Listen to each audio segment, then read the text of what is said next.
सुरक्षा उपक्रम परिवेश कहले आम चतुर्पार्श्व थिबा अरण्य प्रकृति नदी सागर और अंतरिक्ष को बुझाए। तेबे प्रकृति जीवजंतु और मनुष्यर समवाय परिवेश होइछि परिपूर्ण। जन्म और मृत्युर पृष्ठभूमि रे परिवेश परिवर्तन अनाहत लीला संघटित होउछि। तेबे एही संतुलन विपर्यस्त हेले मनुष्यर स्थिति जे विपन्न होई उठिबो एथिरे संदेह नाही। आवश्यकता यह सर्वस्वीकार्य जे जीवजगत तिष्ठि रहिबा पई परिवेश को प्रमुख भूमिका रही। मुख्यतः परिवेशर तीनोटी उपादान जल वायु और शब्द प्रदूषित हेले समग्र जीवजगत ध्वंसप्राप्त हब।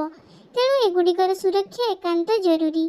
जलर अन्य नाम जीवन। जलर शुद्धता उपरे समग्र जीवजगत निर्भरशील। किंतु वैज्ञानिक प्रगति द्रुत शिल्पायन जनसंख्या वृद्धि आज जल प्रदूषण मूल कारण होइछि।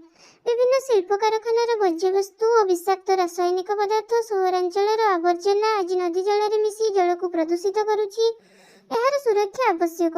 सेहिभଳି वायु प्रदूषण जीवजगत उपरे गंभीर प्रभाव पकाउछि। द्रुत जंगल क्षय विभिन्न जाळेणी द्रव्यर बहुल उपयोग हेतु वायुमंडल अम्लजान परिमाण ह्रास पाउछि। शब्द प्रदूषण मध्य परिवेश को प्रदूषित करुछि। एसबु विपरीत प्रतिक्रिया परिवेश को सुरक्षा देवा पई पदक्षेप लोड़ा।